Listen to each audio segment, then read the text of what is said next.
Hi అండి, నమస్తే. నేను శ్రీలత. చెట్లకు నీళ్ళు పట్టుకుంటూ వీడియో తీసింది ఎందుకు అనుకోకండి. నేను చిన్న ఇన్ఫర్మేషన్ ఇస్తాను మీకు దీంట్లో. అయితే మనం ఏమైనా కూడా కిచెన్లో తరిగిన కూరగాయలైనా ఆకుకూరలైనా మనం పండ్లైనా ఏదైనా కిచెన్ వేస్ట్ అంతా కూడా మనకందరికీ జనరల్గా ఈ మధ్య కాలంలో అలవాటైంది చెట్లలో వేయడము. అంతకుముందు అయితే నేనైతే బయట పడేయమనేదానండి. ఒక దేవుడికి పూజ చేసిన పూల మట్టికే చెట్ల మొదట్లో వెయ్యి మిగతా అన్ని బయట పడేసేదాన్ని అన్నట్టు. అయితే ఈ మధ్యలో నేను కూడా ఒక 2-3 సంవత్సరాల నుంచి దాన్ని బయట పడేయకుండా ఒక మామిడి చెట్టు మొదట్లో వేయిస్తున్నానండి. అయితే నాకు ఈ మధ్యకాలంలో వచ్చిన జ్ఞానోదయం ఏంటంటే, అరే నేను కుండీలలో ఓన్లీ మట్టితోటి వాటిని పెరగట్లేదు అని అనుకుంటున్నా కదా.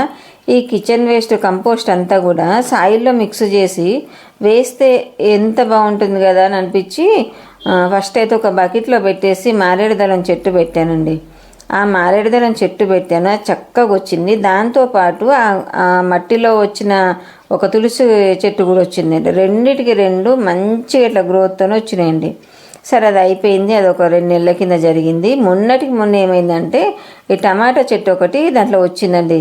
టమాటా కాకరకాయ 2 వచ్చినాయి. చూసారా టమాటా ఎంత హెల్దీగా అంటే ఇప్పుడు పూతకు వచ్చేసింది, కాయలకు కూడా వచ్చింది.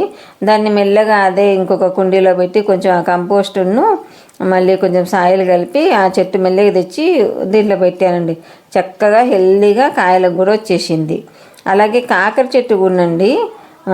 నేను లాస్ట్ టైము గింజలు పెడితే నాకు అసలు పెద్దగా పెరగలేదండి. చెట్లు మొలకలు వచ్చినాయి కానీ పెరగలేదు. ఇది చూడండి, గింజలు దాంట్లో పడి మొలిచిన చెట్టు చక్కగా ఇప్పుడు కాతకు కూడా వచ్చేసిందండి కాకరకాయలు. అంటే కంపోస్ట్లో వచ్చిన మొక్కలకున్న బలము మనం డైరెక్ట్ పెడితే రావట్లేదు అని నాకు దీన్ని బట్టి నాకు అర్థమైందండి. అయితే మనం కిచెన్ వేస్ట్ అంతా కూడా జాగ్రత్తగా కాపాడుకొని దాంట్లో వచ్చే మొక్కలు కూడా చక్కగా తీసి మళ్ళీ మనం రీపాటింగ్ చేసుకుంటే మంచి గ్రోతింగ్ ఉంటున్నాయి. మనకు కాయలైనా పువ్వులైనా చక్కగా అందిస్తుందండి. ఇంకా అలాగే కొంచెం కంపోస్ట్ ఇంకో కుండీలో వేసేసి ఇంకా వెంటనే లేట్ చేయకుండా కొన్ని పాలకూర గింజలు ఉండేనండి, అవి కూడా వేసేసా, చక్కగా వచ్చినాయండి. చూసారా, అంతే. కిచెన్ కంపోస్ట్లో వేస్ట్ కంపోస్ట్లో మనకంత బలం ఉంది అనిపించిందండి నాకు. అందుకే మీకు చెప్పుదాం ఒక మాట అని వీడియో తీశాను. అలాగే నా ఛానల్ సబ్స్క్రైబ్ చేసుకోండి, లైక్ చేయండి. ఎవ్వరు కూడా కిచెన్ వేస్ట్ అయినా ఏదైనా చెట్లలో వచ్చిన ఆకులైనా పడేయకండి. చక్కగా ఓ పక్కన వేసి పెడితే మంచి చెట్లకు మంచి ఎరువు తయారవుతుందండి. అది చెప్పుదామని వీడియో తీశానండి. మరొక మంచి వీడియోతో మళ్ళీ మీ ముందుకు వస్తాను. Bye bye. ఇలా పెరిగిన టమాటా చెట్టు వాసన కూడా చాలా బాగుంది.